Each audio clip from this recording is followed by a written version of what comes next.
الحمد لله رب العالمين الرحمن الرحيم مالك يوم الدين ونشهد أن لا إله إلا الله ونشهد أن سيدنا ومولانا محمدا عبده ورسوله أرسله إلى الناس كافة بشيرا ونذيرا. أما بعد فإن خير الحديث كتاب الله وخير الهدي هدي محمد صلى الله عليه وسلم وشر الأمور محدثاتها وكل محدثة بدعة وكل بدعة ضلالة وكل ضلالة في النار. أعوذ بالله السميع العليم من الشيطان الرجيم. بسم الله الرحمن الرحيم. يرفع الله الذين آمنوا منكم والذين أوتوا العلم درجات والله بما تعملون خبير. من المؤمنين رجال صدقوا ما عاهدوا الله عليه فمنهم من قضى نحبه ومنهم من ينتظر وما بدلوا تبديلا.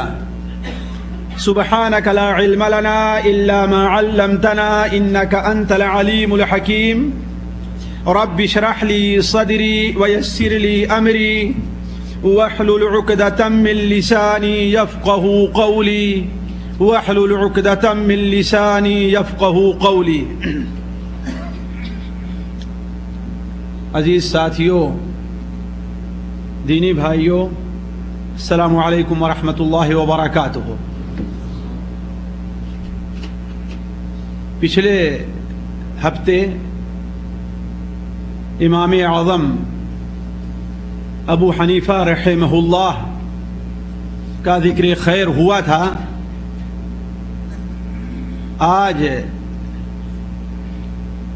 ان کے تقریباً 12 یا 13 سال بعد پیدا ہونے والے دوسرے امام، جسے امام دار الہجرت کہا جاتا ہے،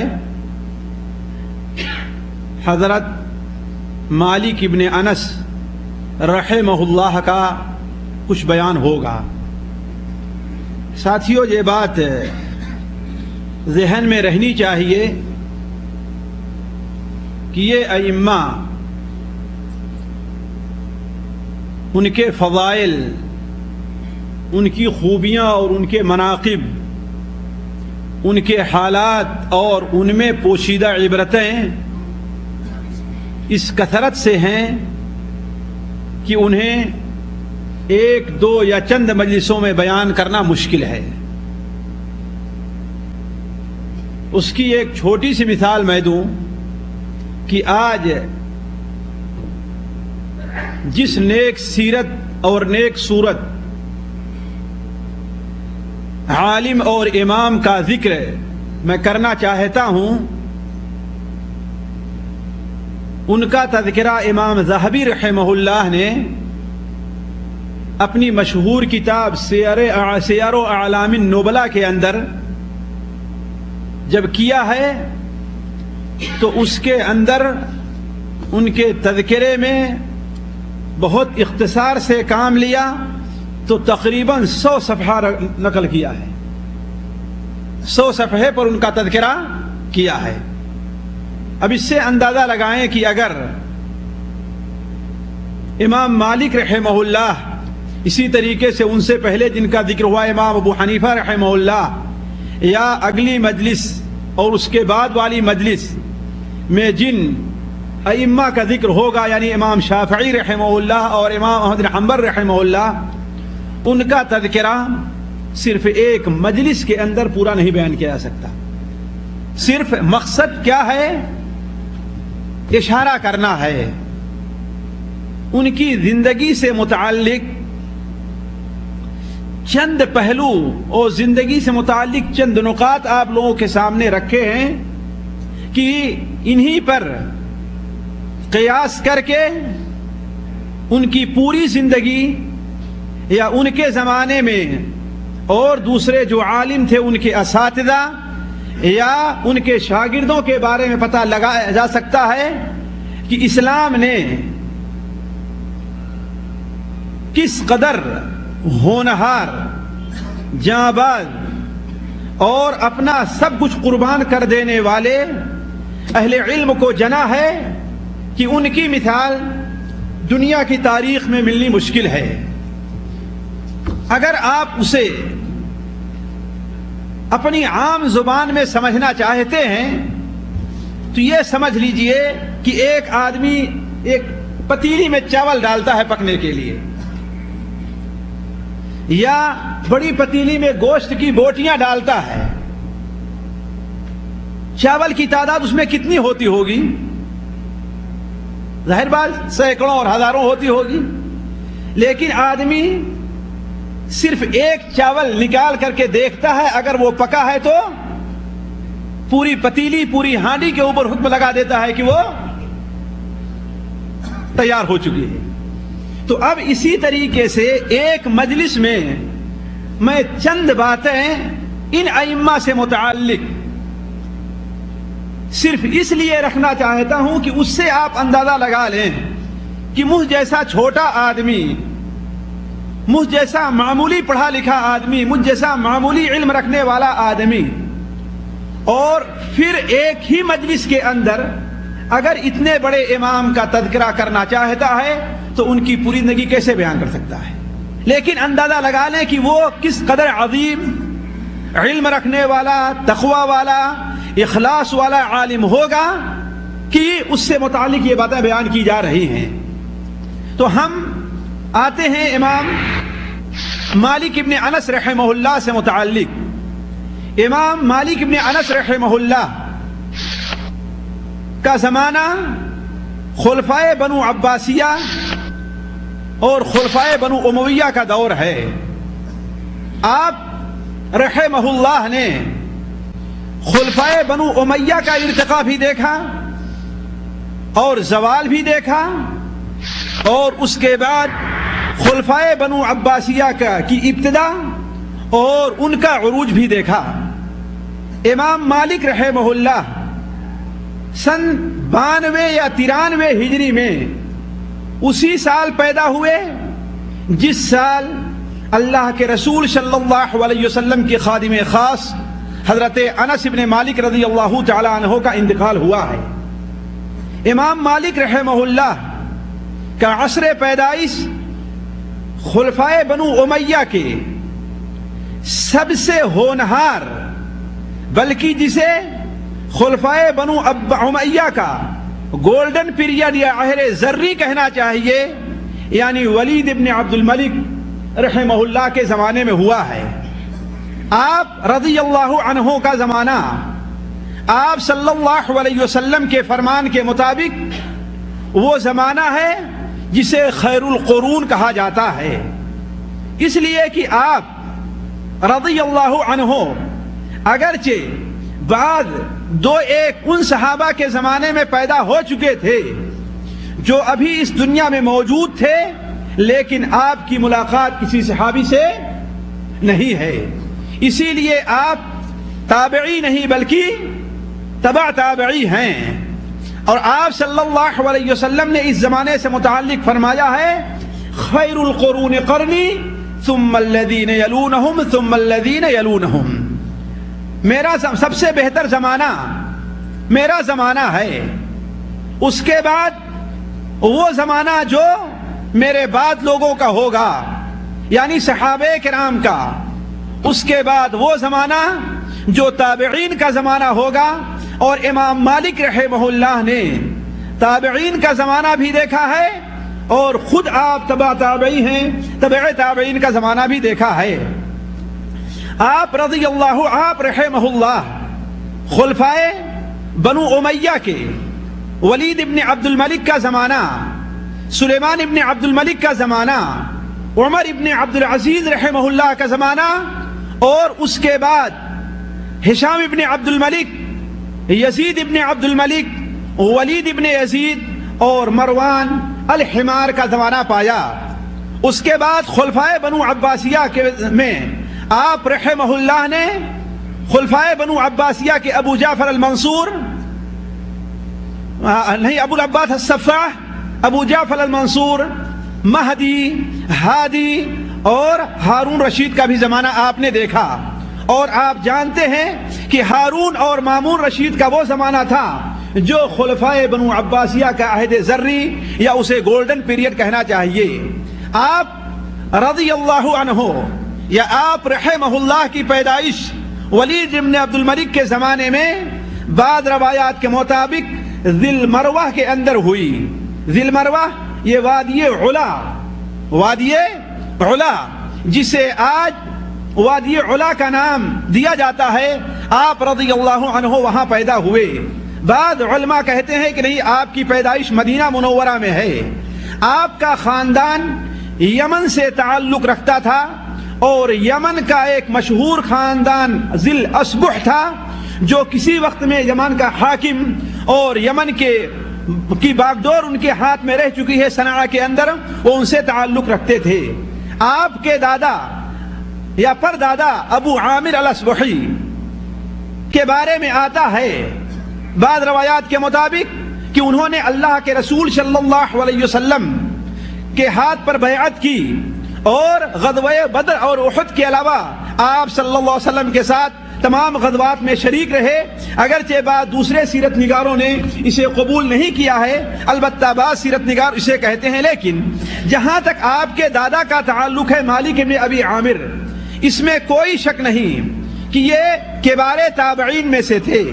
حضرت عمر فاروق رضی اللہ تعالی عنہ، حضرت عثمان غنی رضی اللہ تعالی عنہ، حضرت طلحہ، حضرت عائشہ رضی اللہ تعالی عنہم اجمعین جیسے کبار صحابہ سے آپ نے علم حاصل کیا، اور انہیں یہ فخر حاصل ہے کہ کتب ستہ کے اندر ان کی حدیثیں، ان کی روایات موجود ہے۔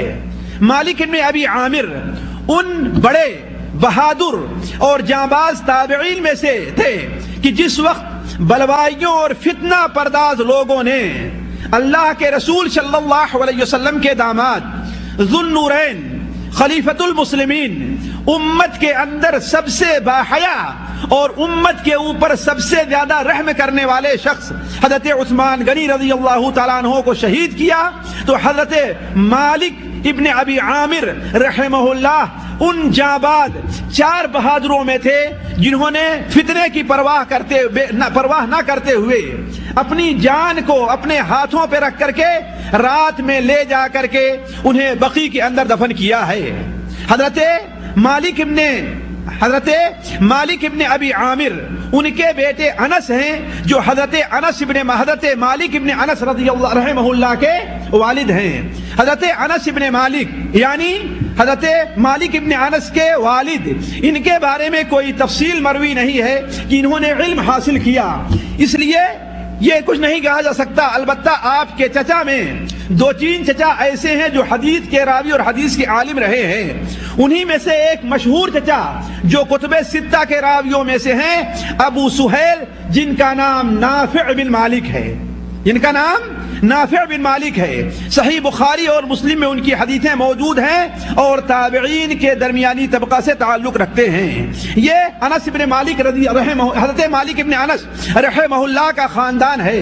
مالک ابن انس رحمہ اللہ چونکہ مکمل طور پر عربی نسل تھے، اللہ تبارک و تعالی نے جہاں انہیں باطنی خوبیوں اور باطنی خوبصورتی سے نوازا تھا، وہیں اللہ تبارک و تعالی نے اس مبارک عالم کو ظاہری خوبی اور ظاہری خوبصورتی سے نوازا تھا۔ ایک عالم ان کے بارے میں لکھتے ہیں، آپ دراز قامت تھے، آپ کا رنگ سفید تھا، آپ اچھے جسم والے تھے، کشادہ چشم، خوبصورت بلند بینی تھی، آپ کی نورانی پیشانی پر بال کم تھے۔ ایسے شخص کو عرب میں اصلع بولتے ہیں، یعنی جن کے پیشانی کے بال سامنے نہ ہو بلکہ زیادہ دور تک چلے گئے ہوں، جس طرح عام طور پر بعض سودانیوں کو دیکھا جاتا ہے۔ ہماری زبان میں چدلہ کہتے ہیں، لیکن چدلہ ہماری زبان میں عام طور پر اسے کہتے ہیں کہ جس کے سر کے بال ختم ہو گئے ہوں، رہے ہوں پہلے سے لیکن ختم ہو گئے ہوں۔ البتہ اصل عربی زبان میں اس شخص کو کہتے ہیں کہ جس کے پیشانی کے بال دور تک نہ ہوں، یعنی آدھے سر تک اور اس کے بعد بھی اس کے پیشانی کے اوپر بال نہ آئے ہوں، اسے اصلع کہتے ہیں۔ تو امام مالک رحمہ اللہ کے بارے میں آتا ہے کہ آپ اصلع تھے، جس طریقے سے حضرت عمر فاروق رضی اللہ تعالیٰ عنہ اور حضرت علی بن ابی طالب رضی اللہ عنہ کے بارے میں بھی آتا ہے۔ اگرچہ آپ نے 90 سال کی عمر پائی تھی، لیکن اس کے باوجود بڑھاپے کو پہنچنے کے باوجود آپ کا چہرہ نورانی، آپ کے بال چمکتے تھے، آپ نے کبھی خضاب استعمال نہیں کیا، جیسے آپ خوبصورت تھے ویسے ہی خوش لباس بھی تھے، اور خوشبو وغیرہ کا بھی استعمال کثرت سے لاتے تھے۔ فرمایا کرتے تھے کہ میں اس امر کو بہت ناپسند جانتا ہوں کہ اللہ تعالیٰ کسی شخص کو کوئی نعمت عطا فرما دے تو اس پر وہ اپنی نعمت کو ظاہر نہ ہو، کیونکہ کتمان نعمت کفران نعمت میں داخل ہے۔ امام مالک رحمہ اللہ کے بارے میں آتا ہے کہ آپ پگڑی کا شملہ بھی باندھا کرتے تھے اور بغیر ضرورت کے سرما نہ لگاتے، اور جب لگاتے تو باہر نہ نکلتے۔ اگر آپ امام رحمہ اللہ کی اس حالت کے اوپر ایک نظر کریں تو امام حمام رحمہ اللہ کو اللہ نے خداداد خوبصورتی اور خوش لباسی عطا کی تھی۔ آپ کی آنکھیں شرمیلی اور سرمگی تھیں، آنکھ پر تو آپ کے بیان بالا کی تصدیق میں کوئی تردد نہیں رہے گا اور واضح ہو جائے گا کہ آپ طبعی طور پر کیسے باحیا تھے۔ آپ کی انگوٹھی پر حسبنا اللہ ونعم الوکیل لکھا ہوا تھا۔ آپ جو انگوٹھی پہنا کرتے تھے، اور یہ بات آپ سے عرض کر دوں کہ پچھلے علماء جو تھے وہ مہر لگانے کے لیے عمومی طور پر کیا استعمال کرتے تھے؟ انگوٹھی استعمال کرتے تھے۔ تو ان میں سے کوئی اپنی انگوٹھی کے اوپر اپنا نام لکھتا تھا، جیسے اللہ کے رسول صلی اللہ علیہ وسلم کی انگوٹھی پر کیا لکھا ہوا تھا؟ محمد رسول اللہ، محمد الرسول اللہ۔ اس طریقے سے دوسرے جو علماء تھے یا صحابہ کرام تھے وہ بھی انگوٹھی جو پہنا کرتے تھے تو ان کی انگوٹھی پر کچھ لکھا رہا کرتا تھا، کوئی حسبنا اللہ، کوئی حسبی اللہ، کوئی لا الہ، یعنی اس قسم لا الہ الا اللہ، اس قسم کے الفاظ نوٹ کیا کرتے تھے، جس کی تفصیل امام ابن رجب رحمہ اللہ نے اپنی کتاب الخواتیم کے اندر تفصیل سے لکھا ہے۔ تو امام مالک رحمہ اللہ کی انگوٹھی پر حسبنا اللہ ونعم الوکیل لکھا ہوا تھا، یعنی اس کا معنی کیا ہے؟ ہم کو اللہ تعالیٰ کافی ہے، وہ بہت اچھا کارساز ہے۔ کسی نے آپ سے اس کی وجہ پوچھی تو آپ فرمانے لگے اللہ تعالیٰ اپنے نیک اور مفلس بندوں کی شان میں بیان فرماتا ہے کہ قالوا حسبنا اللہ ونعم الوکیل۔ پس میں چاہتا ہوں کہ یہ مضمون ہمیشہ میرے سامنے رہے اور میرے دل میں نقش ہو جائے کہ میں ہر وقت یہ الفاظ دہرایا کروں، حسبنا اللہ ونعم الوکیل۔ اسی طریقے سے آپ کے دروازے کے پر ما شاء اللہ لکھا ہوا تھا، دروازے پر ما شاء اللہ لکھا ہوا تھا۔ کسی نے اس کی وجہ پوچھی تو آپ نے فرمایا کہ اللہ تعالیٰ ایک معزز دولت مند کی نسبت حکایتاً فرماتا ہے کہ لولا اذ دخلت جنتک قلت ما شاء اللہ لا قوت الا باللہ، یعنی جب تو اپنے باغ میں داخل ہو تو تم نے کیوں نہ کہا کہ ما شاء اللہ، یعنی جو کچھ اللہ چاہتا ہے وہی ہوتا ہے۔ گویا اس آیت میں اللہ تعالیٰ نے باغ میں داخل ہوتے وقت ما شاء اللہ پڑھنے کی تعلیم دی ہے، اور میرا باغ میرا گھر ہے، اس لیے میں چاہتا ہوں کہ جب میں اپنے گھر میں داخل ہوں تو مجھے یہ مضمون یاد آ جائے۔ آپ فرمایا کرتے تھے کہ میں نے تمام عمر کبھی کسی نادان اور بے عقل کو اپنا ہمنشین نہیں بنایا۔ ساتھیوں یہ باعث عبرت ہے، اس لیے کہ آدمی جس قسم کے لوگوں کے ساتھ بیٹھتا ہے اسی قسم کے لوگوں کے اطوار، عادات اور اخلاق کو انسان سیکھے گا۔ انسان نیک لوگوں کے ساتھ بیٹھتا ہے ان کے اطوار اور عادات سیکھے گا، انسان گنواروں کے ساتھ بیٹھتا ہے تو گنواروں جیسے عادات اور اطوار سیکھے گا۔ تو امام مالک رحمہ اللہ بیان کرتے ہیں کہ میں کبھی بھی کسی ناعقل اور بیوقوف کے پاس نہیں بیٹھا۔ آپ لوگوں کے روبرو کھایا پیا نہ کرتے تھے بلکہ خلوت میں ہو کر کے یہ سب کام کرتے تھے۔ یہ طبعی طور پر آپ کو اللہ تعالیٰ نے شرم دی تھی، ورنہ کسی کے سامنے کھانا پینا یا شرعاً ناجائز اس میں کوئی خطرہ نہیں ہے۔ آپ اپنی پاک صورت کی طرح سیرت میں بھی بہت نیک اور خوش خلق تھے۔ احسان و مروت میں آپ کا دست سخاوت، آپ کی قامت طرح بہت طویل تھا، اور خاص کر اہل و عیال، اولاد اور خادموں اور اپنے شاگردوں کے اوپر آپ بڑی شفقت کیا کرتے تھے۔ یہ ساتھیوں اختصار کے ساتھ امام مالک رحمہ اللہ کا حلیہ اور ان کے مختصر عادات ہم نے آپ کے سامنے رکھا۔ اب ہم آتے ہیں کہ امام مالک رحمہ اللہ نے کس طریقے سے طلب علم کے لیے کوشش کی اور آپ نے کیسے علم حاصل کیا۔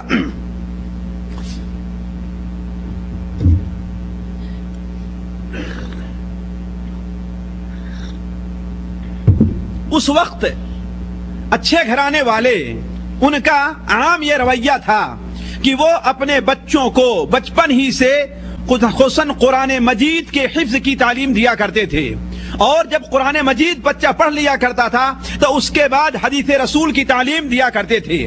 اسی طریقے سے امام مالک رحمہ اللہ اپنے بچپن ہی سے علم حاصل کرنا شروع کیا، بلکہ بسا اوقات بعض روایات میں تو یہ آتا ہے کہ ابھی امام مالک رحمہ اللہ کے کان میں بالیاں، یعنی کہنے کا مطلب ابھی چھوٹی عمر کے تھے، تبھی سے ان کی والدہ انہیں اچھا کپڑا پہنا کر کے اور تھوڑا سا کھجور انہیں دے کر کے اس وقت کے بہت بڑے عالم ربیعہ ابن عبد الرحمن کے پاس بھیجا کرتی تھیں۔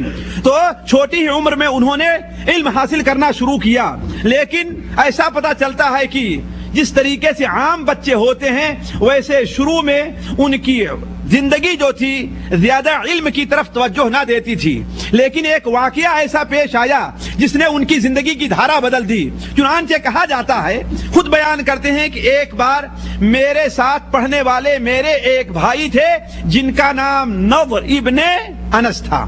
یہ مالک ابن انس تھے اور ان کا نام کیا تھا؟ نضر ابن انس تھا۔ میں اور وہ ایک بار اپنے والد کے پاس آئے تو میرے والد نے ہم دونوں سے ایک مسئلہ پوچھا، تو میں تو مسئلہ غلط بتایا اور میرے بھائی نے مسئلہ صحیح بتا دیا۔ ہم اور بھائی والد کے پاس آئے تو ایک مسئلہ پوچھا والد صاحب نے، تو میں تو مسئلے کو غلط بتایا لیکن میرے بھائی نے صحیح مسئلہ بتا دیا۔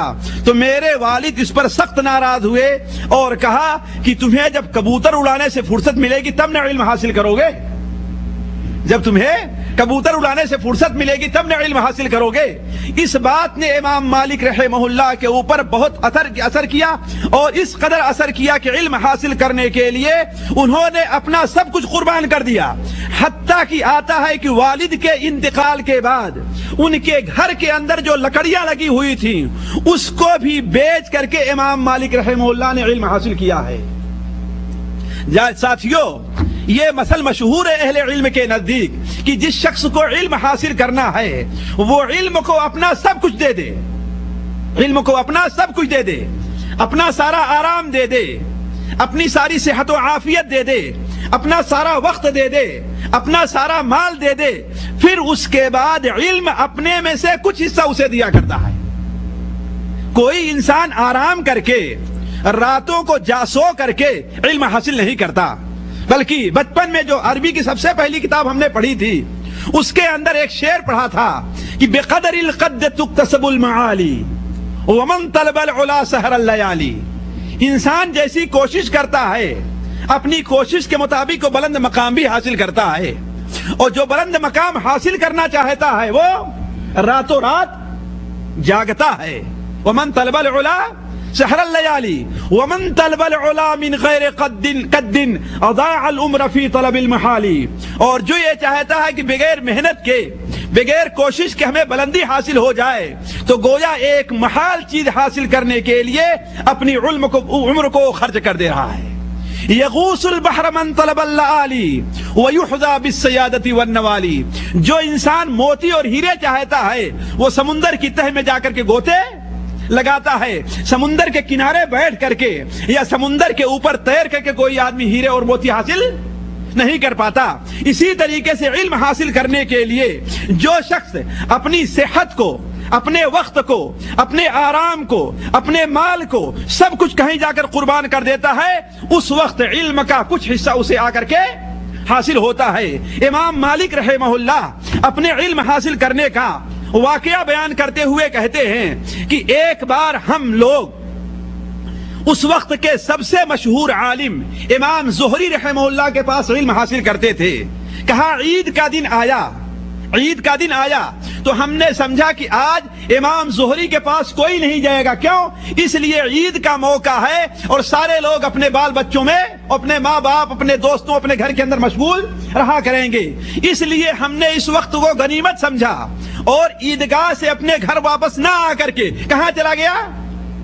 امام ابن شہاب زہری کے ہاں چلا گیا اور ان کے دروازے پر بیٹھا رہا، دستک بھی نہ دی۔ کیوں؟ تاکہ وہ آرام کر لیں۔ تھوڑی دیر کے بعد ان کی لونڈی نکلی تو لونڈی نے جا کر کے بتایا کہ مالک ابن انس